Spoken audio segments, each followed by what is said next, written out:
नमस्कार दोस्तों, welcome to the Nifty ट्रेडराम। दोस्तों, निफ्टी ट्रेडराम में आपका एक बार फिर से स्वागत है। तो आज हमने माइक चेंज किया। एक बार आप लोगों से मैं फीडबैक जानना चाहूँगा कि अभी कैसा हमारा वॉइस आ रहा है, और थैंक्स फॉर सजेशंस जिन्होंने यहाँ पे मैसेज किया था।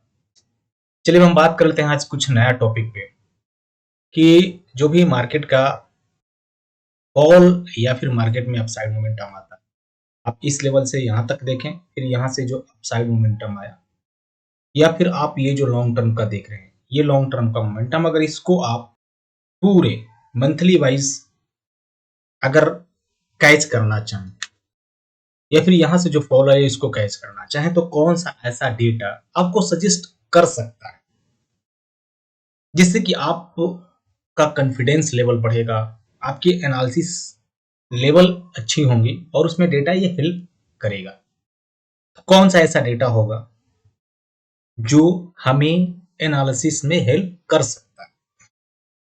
उससे पहले हम डिस्क्लेमर देख लेते हैं कि जो भी हम बात करेंगे वहां पे only for educational informational purpose. मैं सिविल रजिस्टर्ड एडवाइजर नहीं हूं। आपको अपने सर्टिफाइड फाइनेंशियल एडवाइजर से सलाह लेना है, उनके ही सलाह पर ट्रेडिंग इन्वेस्टिंग करना है। और ये चैनल कभी भी आपके प्रॉफिट एंड लॉस में कोई रिस्पॉन्सिबिलिटी नहीं लेता। तो आज हम बात करने वाले हैं मार्केट की मोमेंटम का। इसमें एक जो डेटा है बहुत इंपॉर्टेंट, वो आपको एफपीआई का डेटा है, कैश का। आज हम कैश की बात करेंगे।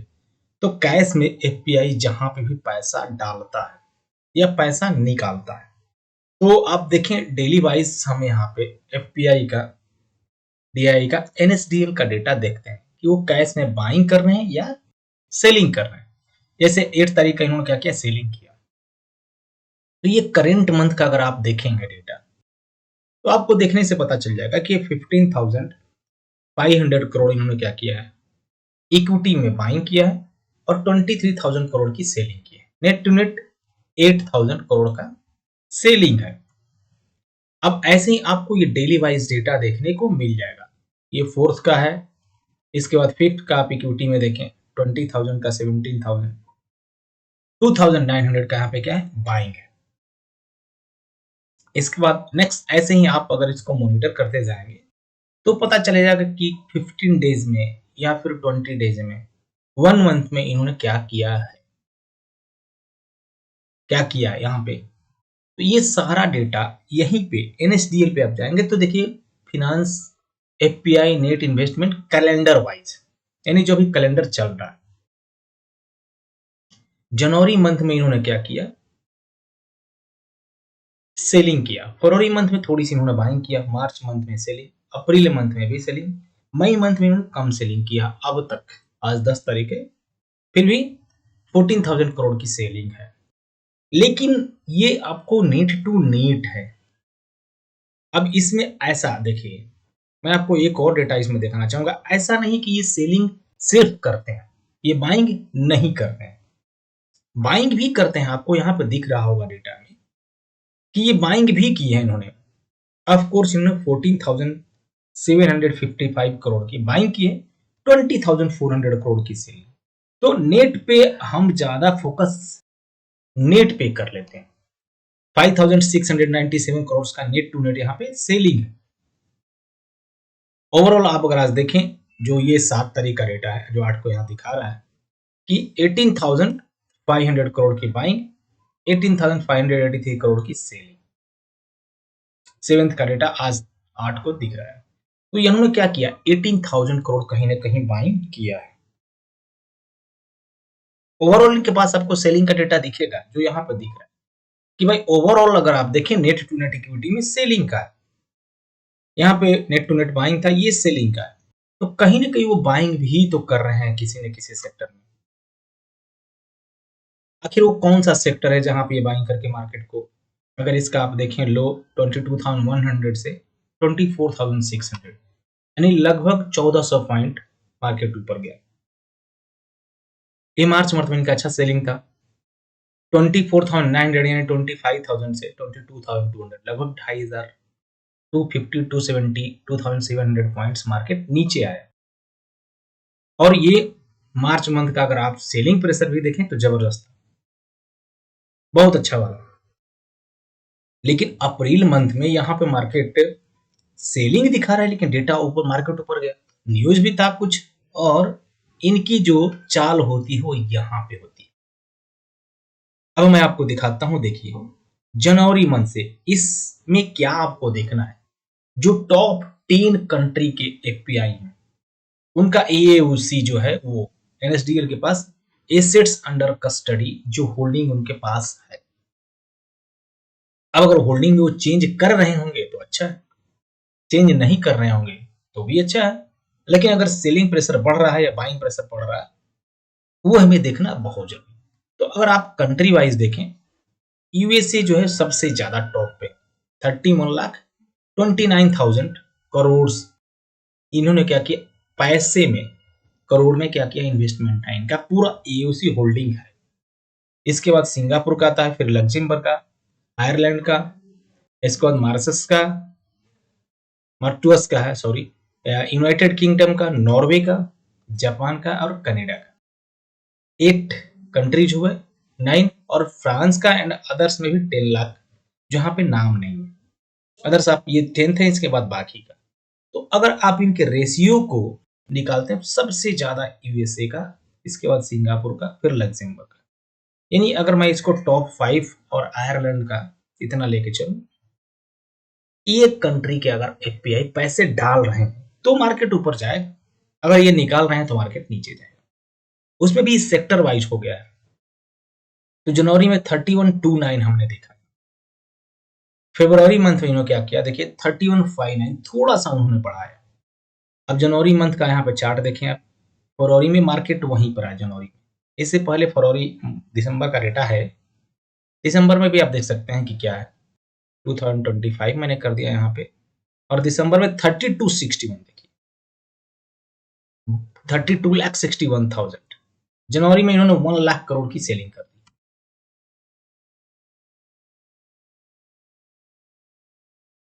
जनवरी में 3120 यानी 1,20,000 करोड़ की सेलिंग, मार्केट नीचे आ गया जनवरी में। अब देखिए मार्केट नीचे आ गया, फरवरी में इन्होंने बहुत कम किया, फरवरी में थोड़ी सी इन्वेस्टमेंट किया, मार्केट वहीं रहा। अब मैं आपको मार्च का दिखाता हूँ, फरवरी आपने देख लिया, मैं एक ही कंट्री का सिर्फ देख रहा हूँ। मार्च में इन्होंने क्या किया, 2759 यानी 31 से 31,52,000 करोड़ से मार्च में 27 यानी लगभग 2,50,000 करोड़ गए। पूरे पूरा इन्होंने एफपीआई का जो भी होल्डिंग है सब उसमें, आप सारे स्टॉक्स जो आप यहाँ पे एफपीआई द्वारा एओसी है उसका नेट, उसकी मैं बात कर रहा हूँ, वो लिस्टेड अनलिस्टेड सारे स्टॉक्स का, मैं सिर्फ एनएससी की बात नहीं कर रहा। ठीक है, अब इस चीज का ध्यान रखिएगा, यानी यहाँ पे इनकी सेलिंग चल रही थी। 4,02,000 करोड़ ये भी है। मैं अप्रैल मंथ में दिखाता हूँ। अब अप्रैल में देखिए फिर इन्होंने क्या किया, इन्वेस्टमेंट कर दिया। मार्केट अप्रैल में क्या किया, यहां से 1500 पॉइंट ऊपर आ गया। तो ये डेटा आपको कहां पे दिखेगा, हमें सबसे पहले मॉनिटरिंग यहां पे करनी पड़ेगी डेट वाइज, और डेट वाइज में आप सिर्फ नेट टू नेट सेलिंग मत देखिए। नेट टू नेट सेलिंग देखेंगे थोड़ा सा गड़बड़ जाएगा, आपको एक बाइंग की भी सेलिंग देखनी पड़ेगी कि बाइंग यहाँ पे कितना हो रहा है। अब ये बाइंग अगर हो रही है तो सेक्टर वाइज और कौन से स्टॉक्स में, स्पेसिफिक कोई स्टॉक्स तो नहीं बता सकता है, लेकिन कहीं ना कहीं इनकी बाइंग चल रही होती है।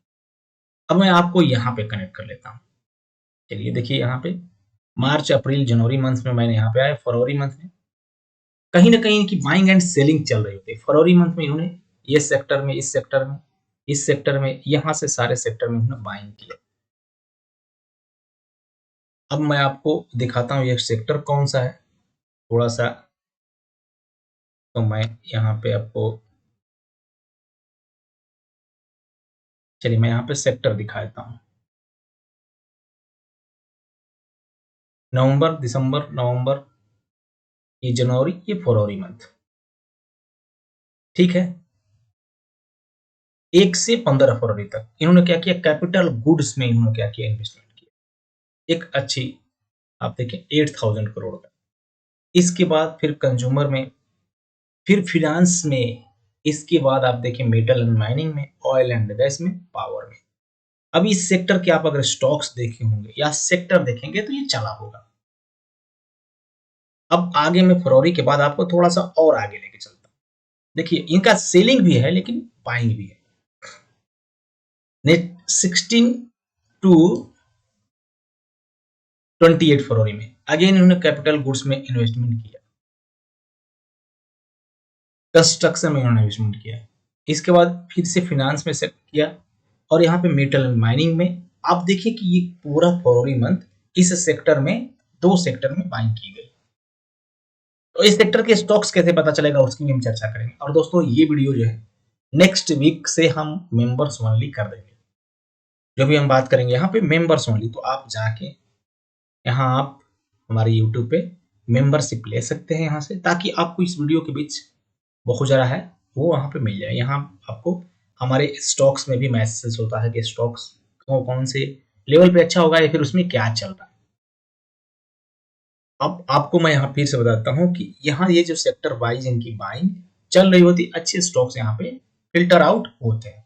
वो कैसे हम आगे आपको दिखाएंगे। अब मैं आपको मार्च के बाद, फरवरी के बाद में मार्च में 15 से इन्होंने फिर से कैपिटल गुड में इन्वेस्टमेंट किया, बाकी और किसी सेक्टर में इन्वेस्टमेंट नहीं आया। ये मार्च मंथ में पूरे इनकी इन्वेस्टमेंट नहीं आई। तो आपको यहाँ पे क्या करना है, सतर्क हो जाना है। जैसे 1-2 मार्च से डेली बेसिस पे सेलिंग होना लगे, हमें क्या करना है, क्लोज कर लेना है अपनी पोजीशन को।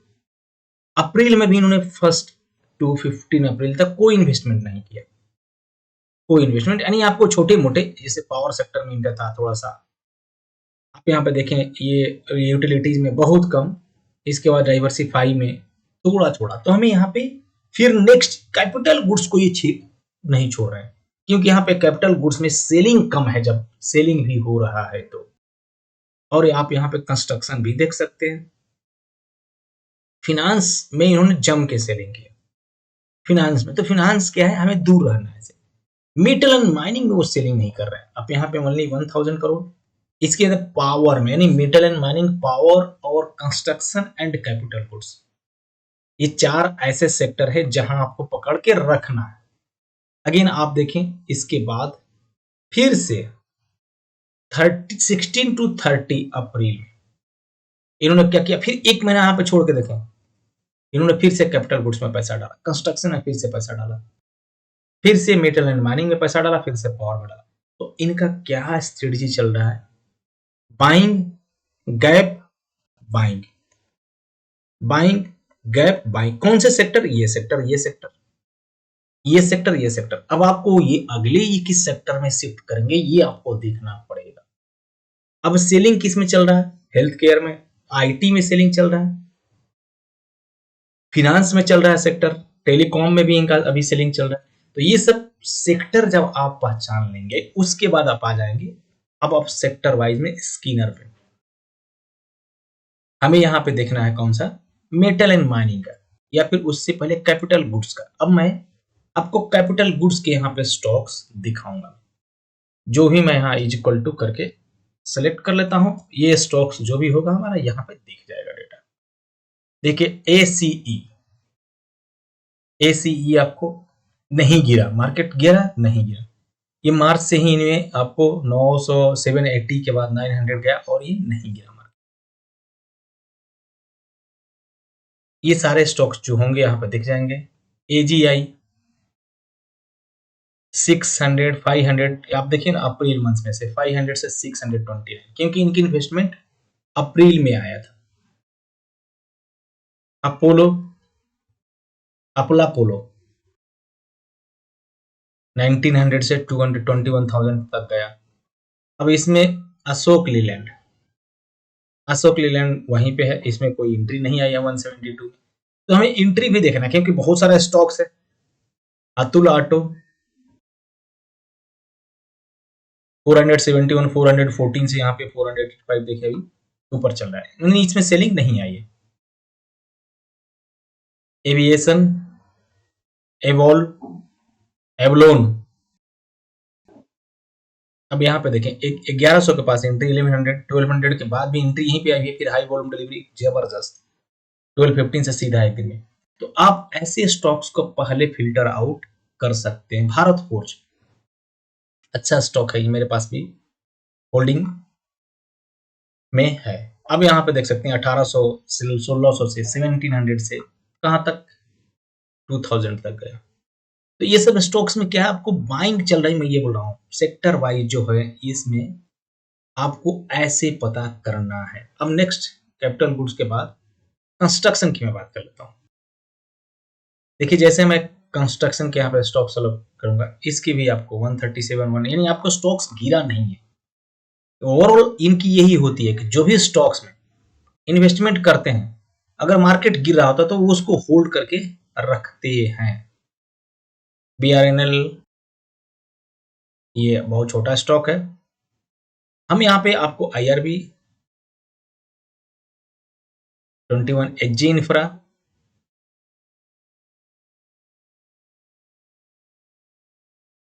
HG इंफ्रा देखिए 500 से यहाँ पे एंट्री आपको अप्रैल मंथ में आई है, 600 से 628, 500 से। ओवरऑल ये सब क्या है, अच्छे स्टॉक्स फाइंड करने के तरीके बताए हैं दोस्तों। मैं ये नहीं बोल रहा हूँ कि आप इसमें जाके इन्वेस्ट कर दीजिए, लेकिन आपको कैसे स्टॉक्स इन्वेस्ट करना है, कैसे स्टॉक्स पता करना है।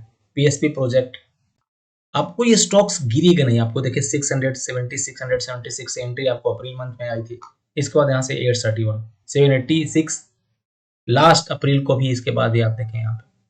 तो बेस्ड ऑन द डेटा आप स्टॉक्स को फिल्टर आउट कर सकते हैं। और इससे आप देखें फिल्टर एंट्री एंड HBT, तो सारे एंट्री के स्टॉक होते हैं वो फिल्टर आउट हो जाते हैं। जितने भी एंट्री के स्टॉक्स हैं ये आपको आज मैंने पूरा अपडेट किया है लगभग डेली वाइज में, तो ये स्टॉक्स आपको यहाँ पे फिल्टर आउट हो जाएंगे। लगभग 30-40 स्टॉक्स निकालेंगे, इसमें से हमें जाके अच्छे स्टॉक्स जहां पे डेली एंट्री होती है वो देख के हमें फिल्टर आउट कर लेना है। वो हमें यहाँ पे फिल्टर आउट, जैसे जेडुल वेलनेस, जेडुल 3 दिन आया है, इसके बाद एक सैटिन है, ये भी आया है आपको SFTIN। अब मैं इसकी आपको एंट्री दिखा देता हूँ, SATIN मैंने यहाँ पे लिखा। अब यहाँ देखिए आप, ये सैटिन में 162 427 को जब है, अब कितनी बार एंट्री आई है इसमें और कितने दिन में आई है। एंट्री ओनली स्टॉक्स में आपको मैं यहाँ पे दिखाता हूँ। देखिए ये हमारा कितने दिन से आ रहा है, आप 10 दिन पहले का मान लीजिए डेटा। आप 1 2 3 4 5 6 7 8 9 10 11 12 है ना, 12 डेज पहले का। अब यहाँ से आप अपडेट देखें 1 2 3 4 5 6 7 8 9 10 11 12, यानी आपको 167 के पास इसमें एंट्री डबल एंट्री कंफर्मेशन। 181 पे भी आप पकड़ते हैं, कितना आपको 20% भी है स्टॉक्स, क्या चाहिए और। तो आप इस तरह स्टॉक्स को फाइंडेबल बना सकते हैं दोस्तों, ये मेरा कहने का मतलब है। इस सीट को दिखाने का कोई पर्पज नहीं कि आप जाके यहाँ पे इमीडिएट बाय कर लीजिए स्टॉक्स को। दिखाने का मतलब कि आप कैसे अपनी खुद की एनालिसिस, खुद की आप कॉन्फिडेंस लेवल कैसे बढ़ा सकते हैं। इसमें आप बहुत सारा चीजें ऐड होते हैं, जैसे एक मेरे मित्र हैं जिन्होंने आप बहुत सारी चीजें बना के भेजी है कि इसमें से टेस्ट करिए, हार्ड वर्कर हैं, वो शायद वीडियो देख रहे होंगे। तो वहां पे बहुत सारा चीजा होता है, बहुत सारी चीजें ऐसी होती हैं जहां पे आप प्रमोटेशन कमीशन लगा के निकाल सकते हैं, और इसकी मैंने वीडियो भी पोस्ट कर रखी है। तो ओवरऑल आपको कैसे एनालिसिस करना है, कैसे मार्केट में इन्वेस्ट करना है, अपने पैसे को कैसे सेफ रखना है, ये सब चीजें बात करते हैं। आज हमारा दोस्तों वर्कशॉप स्टार्ट हो रहा है जो 10th था, तो अगर कोई भी 1-2 दिन में इसमें चाहे तो ज्वाइन कर सकता है। ये सिर्फ इंडेक्स के लिए है, स्टॉक्स के लिए अगर चाहे तो संपर्क कर सकते हैं। बहुत बहुत धन्यवाद अपने कीमती समय के लिए। डिस्क्लेमर फिर से वही है कि जो भी हमने बात किया only for educational and informational purpose. मैं सिविल स्टेट एडवाइजर नहीं हूं, आपको अपने सर्टिफाइड फाइनेंशियल एडवाइजर सलाह लेना है, उनके ही सलाह पर ट्रेडिंग इन्वेस्टिंग करना है। तो मिलते हैं कल लाइव मार्केट में दोस्तों, तब तक के लिए शुभ रात्रि।